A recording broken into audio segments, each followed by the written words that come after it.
Hello everyone, good morning. এখন বাজে ঘড়িতে সকাল 10:30। আমি ঘুম থেকে উঠছি মোটামুটি ওই 8:30 কি 9:15টার দিকে। উঠে বিছানা ক্লিন করে ফ্রেশ হয়ে চা খাওয়া শেষ আমার। আর এতক্ষণ শুয়ে শুয়ে আমি ল্যাদ খাচ্ছিলাম। আর কিছু ভিডিও ছিল, ওই ভিডিওগুলো আমি সব আপলোড করলাম। আর এখন প্রচন্ড খিদে পাচ্ছে, তাই কি খাবো ভাবতে ভাবতে ভাবছিলাম প্রথমে একবার ম্যাগি বানিয়ে খাই, কিন্তু ঘরে ম্যাগি নেই। তো এখন ম্যাগিটা খাওয়া যাবে না, তাই মা বললো যে একটু ডালিয়ার খিচুড়ি বানিয়ে দেবে।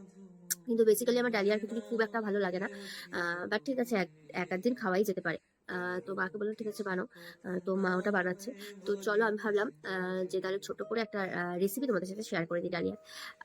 যাই হোক, তাহলে এখন আমি রান্নাঘরে যাবো, দেখবো যে এক্স্যাক্টলি মা কিভাবে বানাচ্ছে, সেটা আমি নিজেও দেখবো আর তোমাদের সাথে সেটা শেয়ার করবো।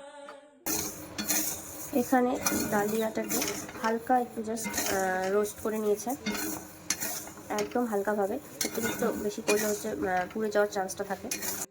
এখানে হচ্ছে কেটে রাখছে হচ্ছে আলু, তার সাথে হচ্ছে পটল, আর হচ্ছে এই যে গাজর। এখন এই কটাকে কি করবো মা? একদম দিয়ে নিয়ে ডালিয়ার সাথে প্রেসারে দিয়ে দিবি।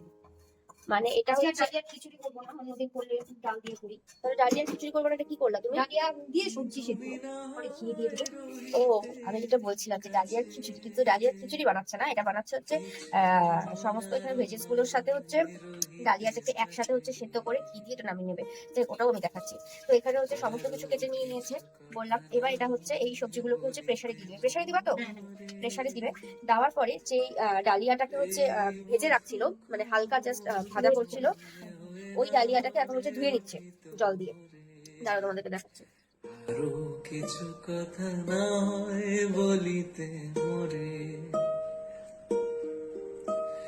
সুরে সুরভিতে না হয় ভরিত বেলা, এলো ছুলো এই বাতাসে করিত খেলা, ব্যাকুল কত না বকুল। এখানে হচ্ছে রেডি হয়ে গেছে হচ্ছে এখন ডালিয়া সেদ্ধ। আমি একটু নাড়া দিতে হবে আগে।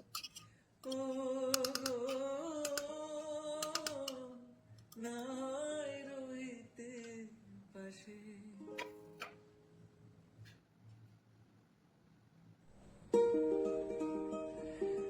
তুমি নাই রহিতে কাছে, কিছুক্ষণ আরো নাই রহিতে পাশে।